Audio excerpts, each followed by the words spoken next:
Friends, আসসালামু আলাইকুম। কেমন আছেন আপনারা সবাই? আশা করি সকলে ভালো আছেন। আলহামদুলিল্লাহ আমিও ভালো আছি। তো এখন বাজছে 6:21 মতো। তো দেখুন এখানে জানলাতে কয়েকটা পাখি এসে ঠকঠক আরম্ভ করে দিয়েছে। যদিও আমি 7টার সময় অ্যালার্ম দিয়ে রেখে দিয়েছিলাম উঠবো বলে, তবে আমাকে আজকে একটু আগেই উঠে পড়তে হলো এদের জন্য। এরাই মাঝে মাঝে আসে, দিয়ে ঘুম থেকে উঠিয়ে দেয়। আজকে তো দুটো এসছে, প্রায় 8-10টা করে পাখি আসে, দিয়ে নিজেদেরকে কাছে দেখতে পায়, দিয়ে ঠকঠক করতে আরম্ভ করে দেয়। তো যতক্ষণ না আমি জানলাটা খুলবো ততক্ষণ ঠকঠক করেই যাবে। আসলে ওরা নিজেদেরকে দেখতে পায়, আর নিজেদেরকে দেখেই মনে হয় ঝগড়া করতে আরম্ভ করে দেয়। ভাবছে এদিকেও হয়তো কোনো পাখি আছে। এই দেখুন জানলাটা খুলবো আর সব চলে যাবে। আর সামনের বাড়ির ছাদটায় দেখুন দুটো কাঠবিড়ালিও ঘোরাঘুরি করছে। যাই হোক, তারপরে সকালে সকাল চলে এলাম ছাদে। যদিও রাতের বেলায় আমি ওয়াশিং মেশিনের ভিতরে কাপড় চোপড় দিয়ে রেখে দিয়েছিলাম, তো সকাল উঠেই সেগুলো আমি একটু রোদে দিয়ে দিয়েছি। কাজটা একটু এগিয়ে গেছে। এদিকে আমি আমার ছাদটাকেও একটু ঝাঁটপালা দিয়ে পরিষ্কার করে নিয়েছি। মাশাআল্লাহ ওয়েদারটা আজকে খুব ভালোই আছে। এখন তো এটা ভালোই আছে, কিন্তু পরে আবার কী হবে সেটা জানি না। যখন তখন তো আবার বৃষ্টি নেমে পড়ছে। তো দাঁড়ান, ছেলেপুলেগুলোকে একটু ছেড়ে দিই। ছেলেপুলেগুলোকে এত সকাল সকাল যদিও ছাড়া হয় না, ওদেরকে আমি এই 10:30-11টার দিকেই ছাড়ি, ছেলে মেয়েদেরকে স্কুলে দিয়ে আসার পরেই। তো আজকে যখন সকাল সকাল আমি এসেছি, ওদেরকে একটু ছেড়ে দিই। আসলে এত সকালে আমি ছাদে আসি না যদিও, ওই এলেও 8টা 8:30টার দিকে একটু আসি, একটু ছেলে মেয়েদের জন্য নাস্তা বানাবার জন্য। তো আজকে একটু তাড়াতাড়ি এসেছি, কেন কি না আজকে তাড়াতাড়ি রান্নাবান্না করে ছেলে মেয়েদেরকে স্কুলে দিয়ে আবার একটু একটু মার্কেটের দিকে যাবো ভাবছি, তার জন্য। তো মার্কেট থেকে বাড়ি ফিরে আর রান্নাবান্না করতে ভালো লাগে না। তো দেখুন ছেলে মেয়েদেরকে ছেড়ে দিয়েছি, ওরাও সব দরজা দিয়ে বেরিয়েছে। জানলাটা যখন প্রথমে খুললাম, জানলা দিয়ে কিন্তু সবাই বার হতে চাইলো না। ভাবছে মা তো এত সকাল সকাল খোলে না, আজকে এত সকাল সকাল খুলে দিচ্ছে, কী ব্যাপার। তো ওরা বুঝতে পারছে না। যে দরজাটা খুলে দিলাম সকলে বেরিয়ে পড়লো। দরজাটা একটু লাগিয়েও দিই, নাহলে আবার কাক ঢুকে পড়ে। তো আজকে আমি রান্নাবান্না করব। এই যে ঝিঙে আছে, আলু আছে, আর মাছ আছে, টমেটো, এগুলোই আজকে রান্নাবান্না হবে। তো দাঁড়ান জানলাটা খুলে দিয়ে, এধারে জানলাটা খুলে দিলাম, একটু বেশ আলো আসবে রান্নাঘরেতে। তো আমি এখন প্রথমে ঝিঙেটাকে কেটে নিয়ে চলুন, আপনারাও দেখুন কিভাবে কাটছি। আর আমি এটা ঝিঙেটা রান্না করব মুগের ডাল দিয়ে, আলু দিয়ে। আর মাছটা করব এমনি নর্মাল যেভাবে মাছের ঝাল করা হয় সেভাবে করে। তো প্রথমে একটু ঝিঙেটাকে কেটে নিই, ঝিঙের খোসাগুলো ছাড়িয়ে নিয়ে দেখুন মাঝখান দিয়ে চিঁড়ে আবার এরকম এরকম পিস করে নিলাম। ঝিঙে রান্নাটা মশলা খুব ভালোই লাগে আমার। ছেলেমেয়েরাও খায়, যদিও ওরা সব রকম সবজিই খায়, শুধুমাত্র একটু উচ্ছেটা খেতে গিয়ে একটু ক্যান ক্যান করে, কিন্তু একটু বকাঝকা করলে আবার খেয়েও নেয়।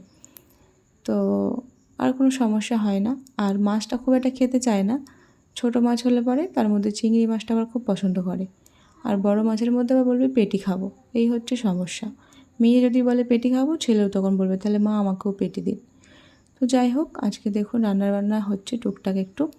তো মুগের ডালটাকে প্রথমে একটু সর্ষের তেলের মধ্যে ভেজে নিলাম, একটু লাল লাল করেই ভাজলাম। ডালটা যখন রান্না করব তাতে করে যেন ডালটা গলে না যায়। এই রান্নার ক্ষেত্রে এই মুগের ডালটা কিন্তু গলবে না, তার জন্য একটু কড়া করেই ভাজলাম। তো ডালটা ভাজার পর আমি দিয়ে দিলাম একটু সর্ষের তেল। তো তেলটা গরম হয়ে গেলে এর মধ্যে আমি দিয়ে দেবো পেঁয়াজ কুচি। পেঁয়াজ কুচিটাকে একটু ভালো করে নাড়াচাড়া করে নিচ্ছি, ব্রাউন ব্রাউন করে নেবো আর কি। তারপরে দিয়ে দিলাম কেটে রাখা ঝিঙে আর আলুটা। তো খুব ভালো করে একটু কষিয়ে নেব। রান্নাটা করাটাও খুব সহজ, মানে এই রেসিপিটা। আর মশলা খেতেও কিন্তু খুব ভালো হয়, একবার ট্রাই করে দেখতে পারেন। তারপর এর মধ্যে আমি একটু দিয়ে দিলাম রসুনের পেস্ট। আদা রসুনের পেস্টও দিতে পারেন, তবে আমি এখানে শুধু রসুনের পেস্টটাই দিলাম। তারপরে দিয়ে দিলাম এই যে হলুদ গুঁড়ো, লঙ্কার গুঁড়ো, জিরে গুঁড়ো, ধনে গুঁড়ো, যেগুলো আমরা প্রতিদিন রান্না করতে গিয়ে ব্যবহার করে থাকি সাধারণত, সেই মশলাগুলোই দিলাম। তো মশলাগুলো দিয়ে আবার খুব ভালো করে আমি একটু কষিয়ে নিচ্ছি। এবার ভেজে রাখা ডালটাও এর মধ্যে দিয়ে দিলাম। দেখুন ডালের কালারটা কেমন একদম লাল লাল হয়ে গেছে। এরকম লাল লাল করে ভাজলে পরে ডালটা কিন্তু খুব তাড়াতাড়ি গলে যায় না। আর যখন আপনারা ডালটা এমনি পাতলা ডাল হিসেবে রান্না করবেন, তখন কিন্তু আপনারা একটু হালকা করেই ভাজবেন, কিন্তু এই রান্নাটাই একটু কড়া করেই ভাজবেন। তো এই যে ভালো করে ডালটা দিয়েও কষিয়ে নিয়ে পানিটা একটু দিয়ে দিলাম। পানিটা একটু গরম করে দিলে ভালো হয়, যদিও তাড়াতাড়ি রান্নাটাও হয়ে যায়, টেস্টটাও কিন্তু ভালো আসে। এদিকে আমার ছেলেমেয়েরা দেখো সব ছাদের মধ্যে খেলাধুলো করছে। ওরা কিন্তু এবার একটু খেতে চাইছে, যেহেতু ওরা বেরিয়ে পড়েছে তাহলে একটু খাবারের ইচ্ছা করছে। তো একটু দেখুন খাবার আমি নিয়ে এসেছি, চলে এসে সবাই। একজন আসলে পরে ঠিক বুঝতে পারে যে মা নিশ্চয়ই খাবার এনেছে, সব চলে আসবে তখন। তো দেখুন আমার হাত থেকে ওরা খাচ্ছে। চলুন ওদের খাবার দাবার দিয়ে দিই আমি। আর একজনা তো উপরে যাচ্ছে, একটু উঠতে মন যাচ্ছে সকাল সকাল ওর। এই যে আবার ল্যান্ড করছে খাবার দেখে। খাবারের লোক সামলানো খুবই মুশকিল। চলে এসছে।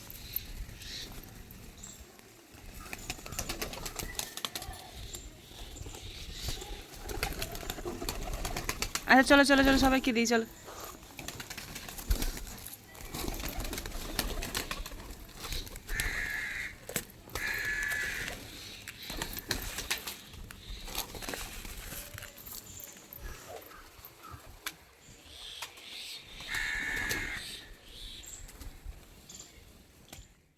তো এখানে আমার অ্যাশ আর ফিওনা ওই কোণটার মধ্যে বসে আছে। দুটো চাল দেওয়ার সঙ্গে সঙ্গেই ফিওনা চলে এলো, আর অ্যাশটা দেখুন ওই পিছনে বসে আছে।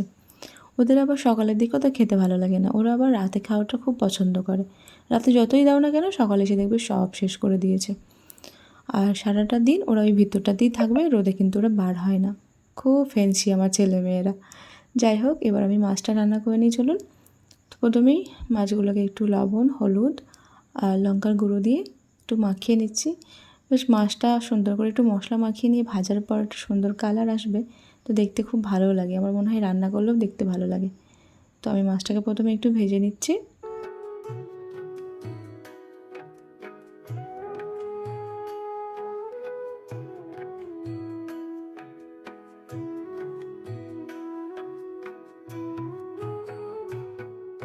যাক, মাছটা আমার ভাজা হয়ে গেছে, এদিকে ঝিঙে রান্নাটাও হয়ে গেছে। মাছটা এবার রান্না করে নেব। আর এক্সট্রা সাইডে অলরেডি ভাত আমি বসিয়ে দিয়েছি।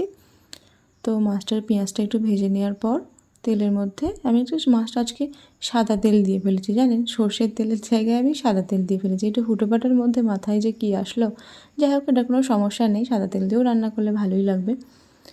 তো পেঁয়াজটা একটু ভেজে নেওয়ার পর এর মধ্যে আমি টমেটো দিলাম আর একটু লবণ দিলাম, দিয়ে একটু পানি দিয়ে দিয়েছি। দেখুন পানি দিলে কিন্তু এই টমেটোটা আবার এই পেঁয়াজগুলো বেশ নরম হয়ে যায়, গলে যায় কিন্তু তাড়াতাড়ি।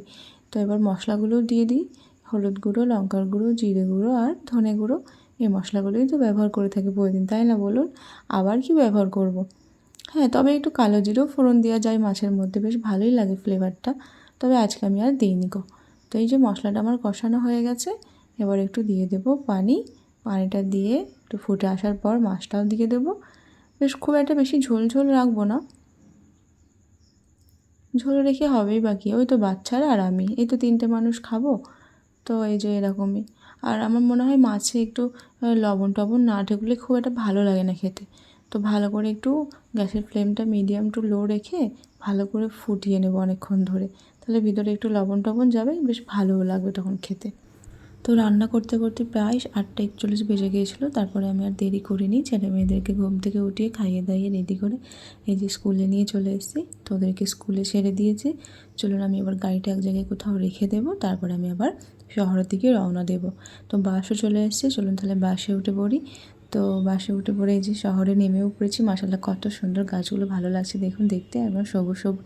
সবুজটা দেখলেই কিন্তু মনটা ভরে যায় সত্যি। গ্রামের মানুষদের সবুজটা খুবই প্রিয়, আমার কাছেও তো খুবই প্রিয়।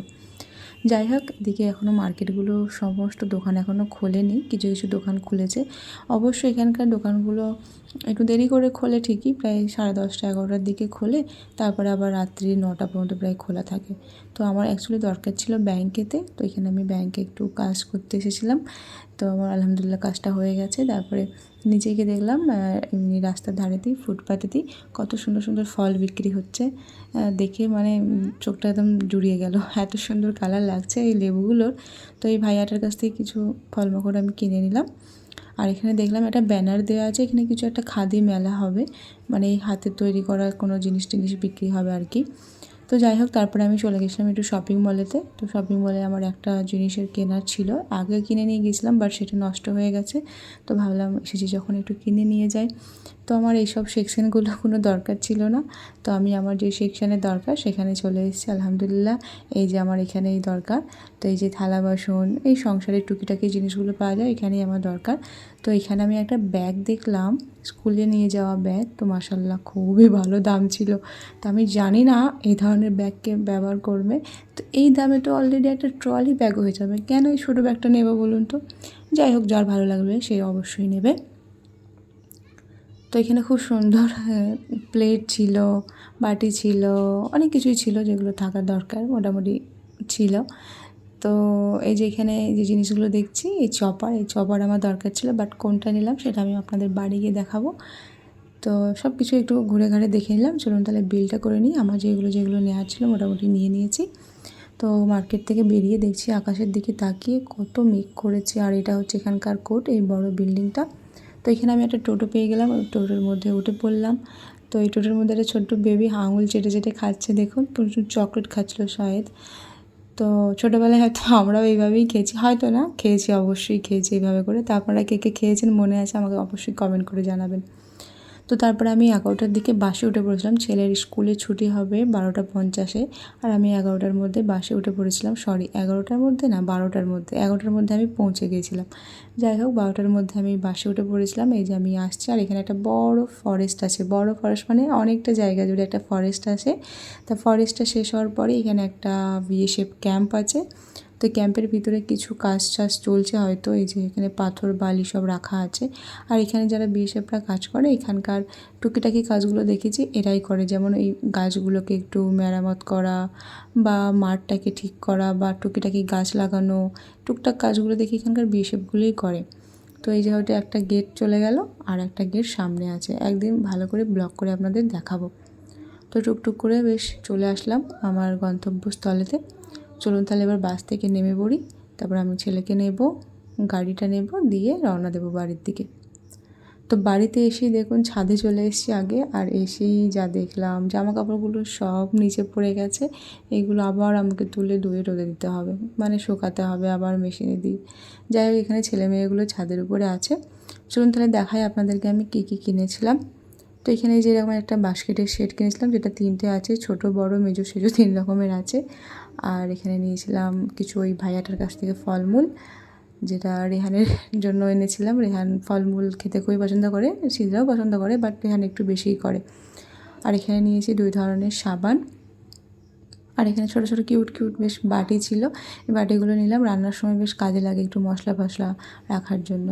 আর নিয়েছিলাম এরকম প্লেট, সাদা কালারের আর কালো কালারের, বেশ ভালোই লাগছে, জানি না কেমন। সাদা কালার প্লেটগুলো অনেক সময় আবার হলুদ কালারগুলো দিলে পরে, মানে তরকারি তুললে পরে কালার হয়ে যায়, কেন কি জানি। আর এখানে নিয়েছিলাম একটা মশলাদানি। তো এই মশলাদানিটা আমার কাছে আরও একটা আছে অন্য কালারের, ভালো, বেশ খারাপ না, তো আমি আর একটা নিয়ে নিলাম। আর এখানে আমি একটা নিয়েছিলাম পারফিউম, যেটার ফ্লেভারটা খুবই ভালো লাগলো আমার। আর নিয়েছিলাম যেটা চপার, সেটা হচ্ছে এই চপারটা নিয়েছিলাম। চপারটা নেওয়ার সঙ্গে, মানে বাড়ি নিয়ে আসার সাথে সাথেই রেহান খুলে খেলা খেলছিল, দেখুন ভিজিয়েও দিয়েছে। ও ফলমূলগুলোর মধ্যে ঢুকিয়ে চপ করার চেষ্টা করছিল। যাই হোক, ওইখানে এখন খেলা খেলছে। এটা কি? এত বড় গাড়ির এই 2টো চাকা?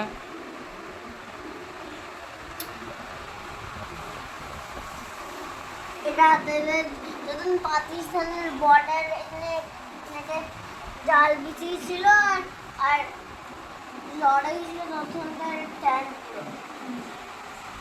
তো বৃষ্টিটা এখন ছেড়ে গেছে, এখন ওয়েদারটা বেশ ভালোই আছে। আর দেরি করবো না, অলরেডি 3টে বেজে গেছে, দেখে যাই মেয়েকে এবার টুকটুক করে নিয়ে আসি।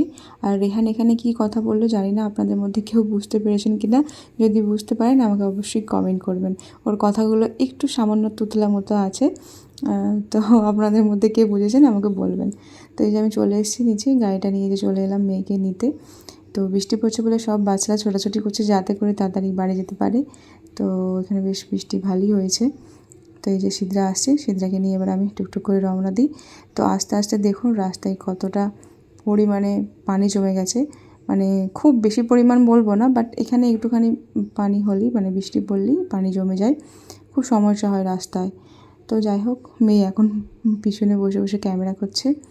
তো বন্ধুরা, কেমন লাগলো আমার এই ব্লগটা? যদি ভালো লাগে অবশ্যই সাবস্ক্রাইব করে পাশে থাকবেন, দয়া করে একটু সাপোর্ট করবেন। তো লাইক করবেন, শেয়ার করবেন, অবশ্যই অবশ্যই কমেন্ট করবেন কেমন লাগলো আপনাদের, অবশ্যই কিন্তু কমেন্ট করে জানাবেন। তো সকলে ভালো থাকবেন।